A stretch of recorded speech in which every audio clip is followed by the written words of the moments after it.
Welcome to Shift and Stir. My name is Alpine. I'm Joey. And for today's episode, what will be our topic, Joe? Parang teacher. Estudyante. Estudyante. The Recap, no? The first paycheck and the adulting shock. Okay. When you say first paycheck, mixed emotions na yan. Masaya ka, excited ka. Yung emotion natin when we receive the first paycheck, ano yung naramdaman mo? Masaya kasi compared sa Philippines, mas mataas siya. Of course. So, mababayaran ako yung mga utang ko. Same thing tayo. So, mag-umpisa tayo doon. Nung unang na-receive mo yung first paycheck mo, ano yung pinaglaanan mo? Hindi ko matandaan. Pero alam ko, nagpadala ako sa nanay ko, syempre for their monthly expense. Kasi yung sahod dito sa Middle East, every end of the month. Hindi katulad sa Pinas na 15-30. Oo. One time lang po ang sahod dito. One time lang ang sahod. So, medyo nag-a-adjust pa ako. Tayo noon. Kasi parang, wala tayong pera. Kailangan isagad yung savings until the end. Totoo yun. So, ako naman, dahil from the first episode natin, nabanggit ko na yung placement ko medyo malaki. Nakapanghiram ako. So, pinambayad ko. If I will not be mistaken, 4 na sahod or 3 sahod, padala, pambayad. Okay. So, wala talaga akong naitatabi for me para mabilis siyang mabayaran. May binili ka ba dun sa first paycheck mo? Siguro, mostly gamit sa bahay. Gaya ng? Kaldero. Iba ka na, Jo. Kaldero, kutsara. Hanger, di ba? Hanger. Tapos yung hangiran talaga. Kasi sa Middle East, like nung sa accommodation namin, wala kaming balcony. Saan ka sa living area Sa lang. living area. So, bumili kami ng drying rack. Oo. Yung may hanger ka, tapos ihang mo lang. Yung binili mo, yung ganon. Hindi yung tumutupi siya, tapos open. Hindi. Yung mahaba yun. So, mayaman ka. Kasi kapag nasa budget ka, yung binibili mo, yung nakatuping 2 ganyan, tapos bubukas siyang ganon. Okay. Kasi yun, kapag hinang mo, pag mahaba or dress yun, nasa floor na siya. Oo nga, nasa floor. So, kung yung tayong ganyan, medyo mahal yun eh. Mahal ba yun? Kesa nasa 40 lang yun. Kesa dun sa ganun, mas mura yun. Merong 20 to 25 nun. Mga panahon yun. Okay. Mas siguro ngayon. Mas mahal. Mahilig din kasi ako mag-hang para para sa akin lang, mas mabilis siyang matuyo. Yes, totoo yun. So, your first paycheck isn't just money. It's a representation of your independence now. How you will take that? Parang hirap naman ito. Hindi kasi ngayon, dahil nag-earn naman tayo sa Pilipinas, ngayon mas malaki yung kita natin kasi nga, when you convert it, mas marami siyang matutulungan sa Pilipinas. True. Nung nagkaroon ka ng unang sahod mo, mas maramdaman mo na independent ka. It's not only because of the salary. Kasi nagsasahod ka naman sa Pilipinas eh. Kasi you're alone here. Oo. Kasi sa Pilipinas, nandun yung may mga kaibigan ka, relatives, family, nandoon. Pero dito, ikaw na mag-isa. So, medyo nakakalungkot. Alam mo, sa Pilipinas, kahit wala kang masyadong pera, meron kang kamag-anak, or minsan nga lang kapitbahay mo, makakapag-lunch ka, makakapag-dinner ka. Yun yung una kong realization pagdating ko sa abroad. Nung pagkakuha ko ng sahod ko, lilipat lang ako kay shout-out, kay Lola Mearns. Papakainin ka na ni Lola Mearns, ni Ate Gina, ganyan. Pero dito, wala. You're on your own. Ikaw magluluto. Naalala ko nga, nung bago-bago ako dito, magluluto ako for the whole week. Exactly. Papunta ako dyan. So, budgeting stage tayo. Budgeting. So, pag-budget natin sa unang sahod natin, marirealize mo, hindi ka pwedeng kain ng kain sa labas or order ng order. Saka mahal ng dito Delivery. At saka yung delivery. Saka Filipino food, ang mahal dito. Yun po yung isang bagay. Sa Qatar, kung ano yung Filipino food na kakainin mo, iisipin mo ng 2-3 times kung bibilin mo kasi sobrang mahal po niya. Kumpara sa Pinas, no? At saka kumpara sa ibang cuisine. Like Indian. Oo. Kasi husband ko Indian. So, mas mura yun. Tapos mas madami pa yung mas madami yung servings nila. Diba? So, when it comes to emotional spending decision, maluho ka ba? Hindi. Pero alam ko yung luho mo. Pagkain. Pagkain. Pareho tayo Pagkain ang Food din luto ako. ko. Minsan, yung asawa ko, hindi siya magsispend ng so much money sa pagkain. Sasabihin sa akin, ay, pagkain lang yan. Bakit dyan ka pa kakain? Ang mahal dyan. Pero hindi ko alam. Parang, doon ako mas masaya. For example, hindi siya ganun kamahal, pero para sa akin mahal na. Cheesecake, Applebee's, ganyan. Pag pumasok ako doon, iisipin ko noon na, ay, hindi mo kayang bilhin yan kasi mahal. Okay. Pero, at the end of the day, nagpagod ako. Ng Deserve isang ko to. buwan. Ayan na. I deserve this, attitude natin. Paminsan-minsan, okay lang, di ba? Once a month. Once a month, pagkasahod. Nalala ko yun, speaking of once a month, kasi I think meron akong habit na every month, pupunta ako sa Jollibee or some Filipino food or restaurant. Na, ako lang mag-isa.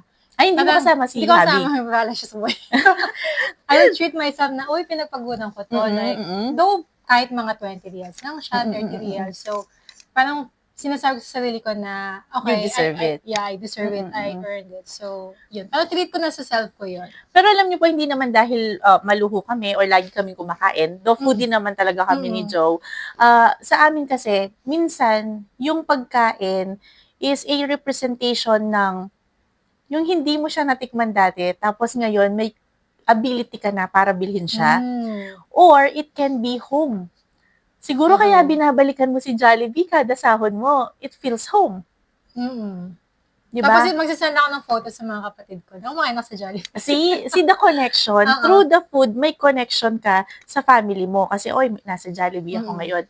Kung ako naman siguro, babalikan ko yung time na, nung nasa Pilipinas ako, gusto kong alam mo nga ito pa, Yellow Cab. Hindi to sponsor sa Pero viewers Philippine natin. yun Philippine branch. Sa Philippines, kapag Yellow Cab, magyayaya yung si Dude. Shout out again kay, ang pangalan niya, ninang siya ni Thea. Si Joanne. Duda nga ang tawag namin sa isa't isa. Magyayaya siya. Alam mo talagang titignan ko yung budget ko. Kaya ko ba yung Yellow Cab? Okay. Kaya nung nagkaroon na ako ng ability para mag-purchase na ng pagkain na medyo above the average, parang sa akin, sige, okay lang yan. Yun nga, una, pinagpaguran mo yan. Wala ka namang ibang binibili para sa sarili mo kung hindi yun lang. So, siguro yun yung, guilty pleasure. Ay, totoo. Pagkain. How about, paano mo binuview ang delayed gratification? Nagde-delayed gratification. Minsan, Parang hindi Parang hindi. Kasi lagi sasabi ko, deserve ko to, kailangan mabili ko to. Pero ngayon, kasi nanay na ako, mostly nang binibili Wow, I like the term. Kasi ngayon nanay na ako, di ba? Ang laking game changer yung mga kids, no? Yung mga anak natin. Parang lahat na lang focus sa anak. Kasi minsan nga nagsaselos ang mga asawa. Asawa natin. Ganun din ba sa'yo? Nagsaselos siya. Kasi minsan, na lang siya, adi ka. pupunta kami sa mall. Bibili ako ng bagong shoes. Yan ang objective natin for today, pagpunta ng mall. Pag uwi ko, wala akong nabili. Wala nabili. For yourself? Wala. Kahit wala dito si Thea, siya yung pinamimili ko para paghahanda ng box. Ayan na naman, another topic na pwede pag-usapan. Yung pagbabalik-bayan box. Yun yung pinaghahandaan ko. Or maybe yung mga ensure. Halimbawa po dito, inaalat ko yun pag magpapabox ako sa sahod ko, mamimili ako ng ensure kasi almost, almost bedridden na si tatay na meron siyang CVA. So, 8 years na siyang hindi na siya masyadong nakakagalaw at nakakakain. What sustains him is ensure. Mura ang ensure dito. Okay. Ikumpara nyo po, pag nagbabakasyon ako, kasama ko yung ate ko, mamili ng ensure sa Pilipinas, ang mahal. Okay. So, parang doble ng price. Oo. Almost. Hindi. More than. So, ang ginagawa ko, yung ilalim ng box, ensure lahat yan.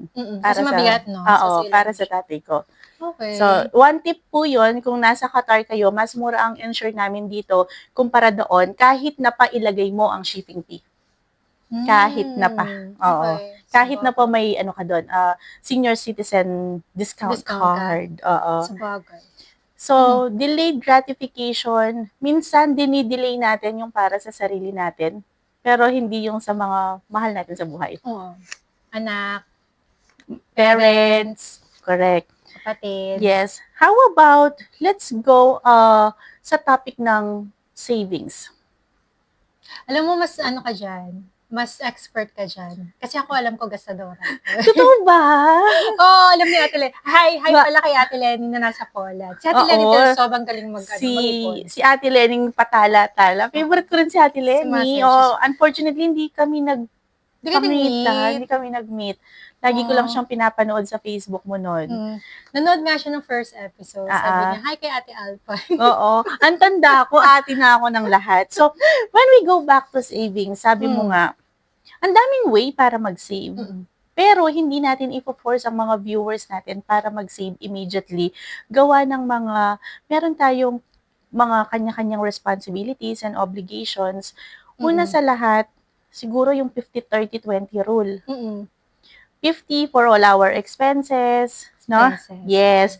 30 for your wants. Ayun na, papasok na yung mga gusto mong bilhin dyan. And then, yan, laki ng budget mo sa Jollibee, hindi naman lahat ng 30%. 20%, savings. Oo, savings yun. Pero hindi strict yun, guys. 5% to 10% ng savings nyo, wala namang problema doon. As long as nag-umpisa na kayo. Nung una, hindi ako makapag-save. Gawa nga ng may utang ako. At padala ako ng padala. Placement fee, no? Tapos, na-realize ko, actually, ito, trivia to. Yung ano mo, yung ginto mo.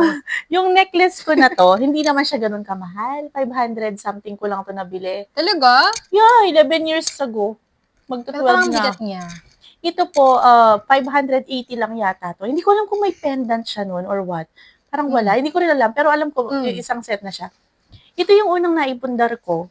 Ay, yung first investment. Oo, kasi wala na akong natitira sa akin. Ang ginawa ko, nagtipid ako araw-araw. Kailangan mong makasave ng 500. Pumunta ako sa Gold Souk. Tapos hanggang ngayon, suot ko siya. Lucky charm mo yan. Hindi na siya umalis. Kahit na makabili ka ng bago, may magregalo sa'yo ng bago, hindi ko siya tinatanggal. Nasa akin na talaga siya forever. So, unang tip natin sa mga viewers, yung lahat ng bills ninyo, bayaran nyo muna. So, papasok yun sa 50%.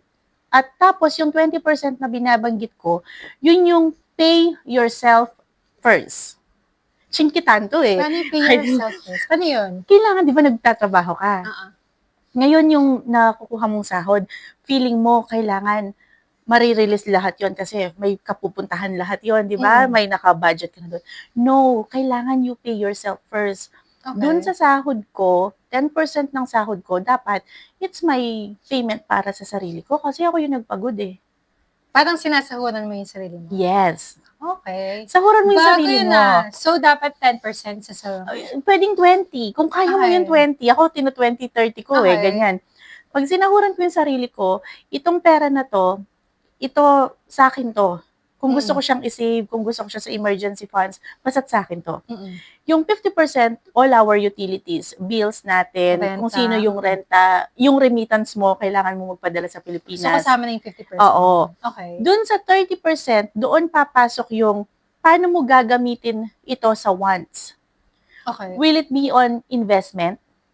Bibili ka ba ng... So yung 30, papasok din yung investment? Oo, wants yun eh. Kung anong gusto mong gawin sa 30% mo. Okay. Ako, sa akin to. Yung 30% ko, papasok yung investment. May bibilin ako. Or may binabayaran ako sa Pilipinas na property, ganon. Isa lang naman yun, property lang, hindi properties, ha? So hanggang ngayon, 10 years to pay yun, pero na-shortcut ko siya ng konti. Nice. Oo. So, alam ko, meron pa akong konting taon doon. Tapos, halimbawa, kung kailangan mo ng sasakyan, kung gusto mo yon under financing, pwede naman yon and then monthly mo siya bayaran, ipasok mo siya doon. Kasi kung tutuusin, hindi naman natin kailangan ng bumili ng sasakyan. 'Di ba? Why? Maganda ang transportation dito sa Qatar. May mga taxi tayo, may mga public transportation tayo, gaya ng Doha Metro Rail, tapos may mga buses tayo, Metrolink and all. Metrolink, oo, true. For the comfort and convenience naman, kung palipat-lipat ka na ng lugar sa mga meeting mo, kailangan talaga natin yun. Saka mas convenient kasi. Hindi ka na mag-aantay. Yes. And, hindi po mahal ang gas dito. Yung petrol namin, napakamura lang. So, hindi masyadong mabigat. I think sa 50-30-20, yung number one takeaway natin doon is pay yourself first. Okay, pay yourself. Tapos pangalawa, Pipigay yung sarili ko at yes, the end of the month. exactly. Next week na yung sahod. Ayun nga pala, no? Napaka-timely nito, sahod na. Tapos, ang pagpasok natin ng gano'n tayo kaswerte na tax-free. Ay, oo. Naalala ko noon, nasa Pilipinas, sabi ko, di ba may tax sa Pilipinas? Magkano ba tax? Oo, 12%. Sabi ko, shucks, yung tax na to, sana for savings mo na, or malala may mo siya mabibili for ka pa ng something. iba, Oo, di ba? true. Pag nakita mo yung resibo, aaray ka eh. Ang laki ng tax ko di ba? Kahit may overtime ka, laki ng tax. Oo. So, ito po dito, maganda sa Qatar, wala kaming tax. Pero yung mga companies may tax Joe. Talaga? Oo, may tax ang mga companies. Magkano? Kasi, ayun ang hindi ko alam sa computation kasi wala ako sa finance department. Okay. Pero somehow, kapag kasama ko sila in a meeting, nababanggit nila, there is what you call tariba here in Qatar. So, doon, matapos ang isang year, which is January 1 to December 31, by maximum February, hindi ko alam kung kaya pang aabot ng March yun, kailangan mong isubmit ang financial statement ng company. Okay. Parang pinaka-BIR yes, parang nila. BIR nila. Okay. So, meron sila, pero hindi nila pinapataw sa ating mga empleyado. So, ganun kaganda ang protection ng employees when it comes sa taxing ng government. Hindi ko alam yun. Pero dito Galing sa naman. Middle East, ang pagkakaalam ko, if I'm not mistaken po, 2 countries na lang ang walang tax. Tayo, Qatar, saka alam ko, Kuwait. Kuwait. Oo. Kung Kasi tama alam yung ko, ano ko. UAE meron eh. Meron na ang UAE. So, Saudi parang... Bahrain meron na rin. Oo, parang ganun. So, ito nabasa ko to, like, magwa 1 year na siguro. Tapos, di ba, nagkaroon siya ng panic na-create. Sinasabi, sa Qatar, magkaka-tax na rin. Nalala ko yan. Last year ba yan? Last year or 2 years ago? ba? Oh, yes, tama po, tama. So, yun yung kinagandahan po dito. Kapag na-receive mo yung sahod mo, buo yung sahod mo, tapos, what are the other benefits? Ipasok na rin natin ngayon. Medical insurance, which includes yung dental na rin. So, sa private company, natatandaan ko kasi I was with the newspaper back then. 3 years ago, after ng COVID, ni-require ni government na dapat lahat ng private companies magbigay ng medical insurance. Actually, mandatory na yan, pero not all companies are doing it na. May kilala ka ba? Yes. Pero hindi na natin babanggitin. Basically, ang hinihingi ng Qatar Labor Law dun sa basic na standard requirements will be the Hamad medical card, which is 100 lang yon. Per year. Per year. 100 riyal per year. Nire-renew mo yon. Ngayon nga, tinanggal na nila yung card, the actual card. Oo nga, QID na lang. QID na lang, which is good, no? Sana ganun din po sa Pilipinas. Shout out naman dun sa ID ko na hindi pa rin dumarating. Alam mo yung national card? Hindi pa ako Hindi ako nag-register. Nauna pang nagkaroon ng national card yung anak ko kaysa sa akin. Talaga? So, paano ka nag-register doon? Nagbakasyon ako, pumunta ako sa mall, if I'm not mistaken, sa ano po yun, SM Telebastagan, Pampanga, San Fernando, Pampanga. Malapit doon. Ayun, doon ako nag-register. Tapos yun. Nagbayad ka? Parang wala. Walang bayad? Walang bayad. Tagal naman, ilang taon na yun. Mga more than 2 years na. Sa bagay yung sa nanay ko rin, sa kapatid ko matagal. Funny thing about it, wala man po siyang, sorry hindi ko naman minamaliit ang bansa natin. Mahal na mahal natin ang Pilipinas. Pero hindi siya kagaya dito na may chip. Wala ba siyang chip? Wala. Ang mangyayari lang, hindi ko alam kung ano yung QR code na nakalagay doon, kung paano yung mangyayari. Minsan hindi siya tinatanggap because there is no signature. Ang weird naman, kasi ang purpose ng national ID is lahat ng transaction mo connected doon. Like yung dito sa that's parang hindi siya ganun. It's unlike Qatar. Hindi siya ganun magpa-function. And I hope hindi po yun naging wala akong sinasabi na naging lagot ka kay president. Hindi, ang sinasabi ko lang, sana hindi siya naging vessel for corruption. Yun lang yung pinopoint ko. Sana talagang ma-maximize natin yung purpose ng card na yun. So, going back sa ating topic, I will be giving you another tip to automate your savings. So, ang Wala kang pagkakaalam yan. Hindi ko ko alam po, yan. CBQ and QNB, pwede nating i-automate yan. Isiset natin yan sa mobile banking natin.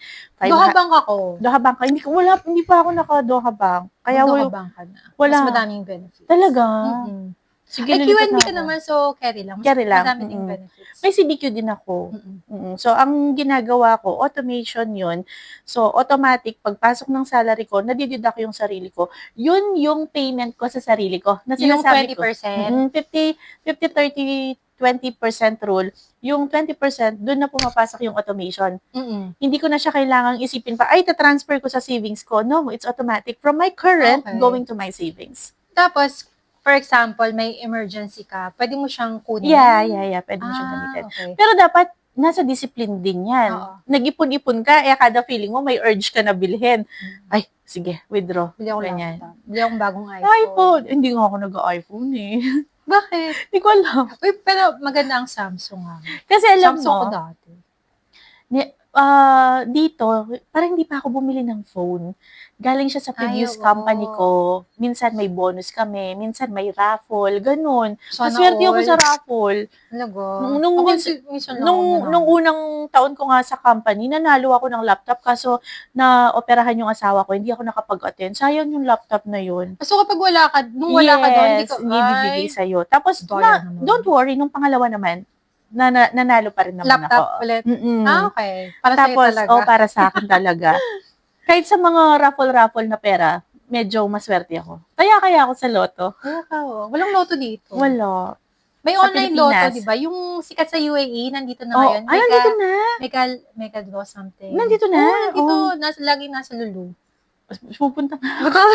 Baka, di ba?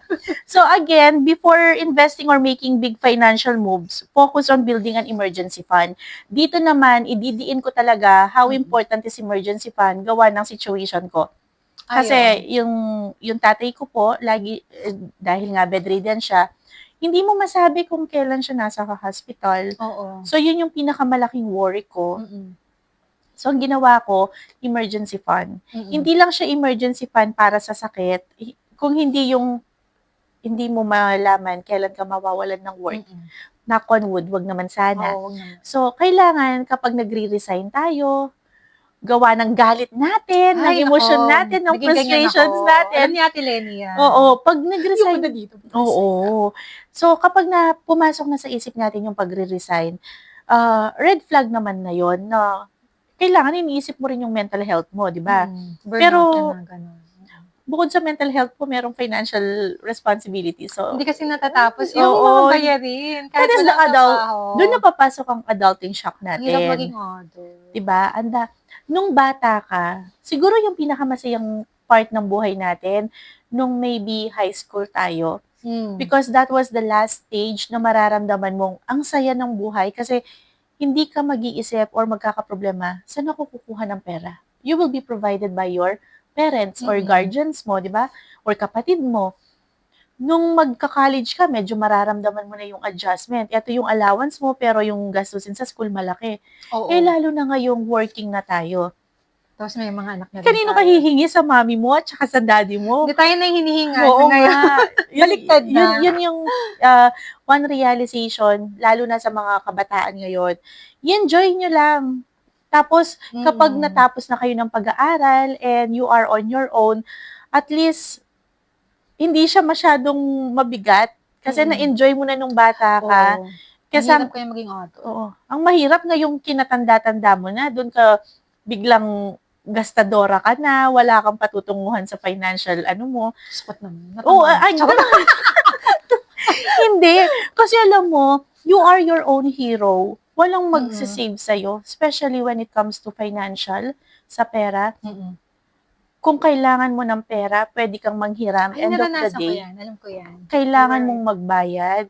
So, sinong magsisave sa'yo sa utang mo? Ibang tao? No, it's you. Kahit pa may mga friends ka, it's only you and your family.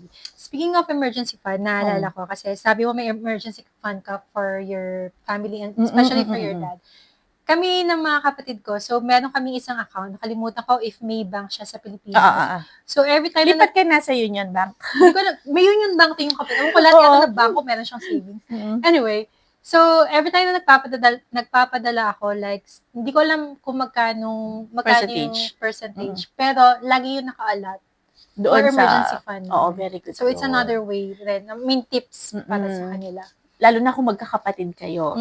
So, at maganda naman yung kinikita ninyo. Pwede kayong mag-chip in para dun sa emergency fund, not only for yourself, para sa buong pamilya. Yeah, yun talaga para sa buong pamilya. And then when you invest, tandaan ninyo, yung verse na sinabi ko sa'yo, you need to teach the people how to fish and not all the time giving them the fish to eat. So, mas ma-appreciate nila na pinagpaguran nila yung pera para alam nila kung paano gastusin, hindi waldas dito o doon. So, yun yung kinagandahan na kapag may pinapadala ka, kailangan iisipin mo rin, kaya nyo bang mag-business? No, when it comes to investing na ngayon, kasi ang business ay investment yan, maglalabas ka ng pera. Yung tea time na ano ko, gusto niya magbukas ng tea time. Alam mo, kagabi, nasa ano ako, PNK. Yung ano, Puri and Karak. Okay. Oo, masarap pala yung ano nila doon, mga chapati na may ano. So, tinry ko yon. Tapos, alam mo, ganito na po ako mag-isip. Pag kumain ako sa isang restaurant, may visit ako na isang place, yung costing ang pumapasok sa isip ko. Okay. Excuse me. While I am eating, natawa ako kasi nilapitan ako ng mga pusa eh. Dami nila. Nakikihati pa sila sa chapati ko.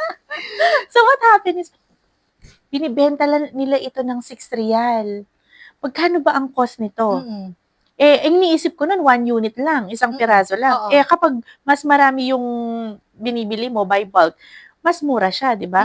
So, alam mo, tubong lugaw din naman kasi yung chapati and yung palaman na nilalagay nila, no? So, baka papatulan ko na yung talaga, tea time mo. Siya yung business ano ko. Mag-feasibility study na tayo dyan.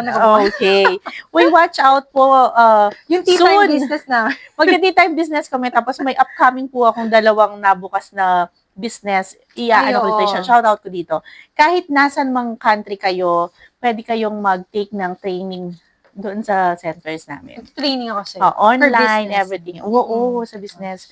So, going to the lifestyle trap. Naging biktima ka ba nun? Hindi masyado. Kasi ako yung tao na hindi naman ako hindi ako nakikitrend. So, parang okay, bala ko sa buhay mo. Ganun lang ako. How about sa brands? Hindi rin. Though mga kapampangan knowingly naman na mahilig talaga sila sa mga branded. Ikaw ba, mahilig ka sa branded? May brand ba yung bag ko? May brand ba yung tumbler ko? May brand yun, no? Kita ko, McCafe. Na-free ko yun sa ano. Libre lang ba? Uy, alam mo ba, yun yung natatawa ko.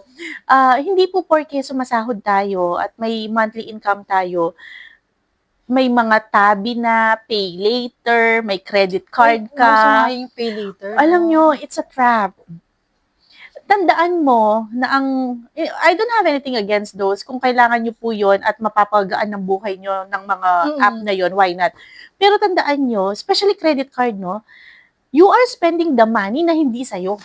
Hindi pa sa'yo yun. Nalala ko din sinabi yan ng asawa ko. Yung hindi sa'yo yan. Yes, utang mo yan. That is not yours.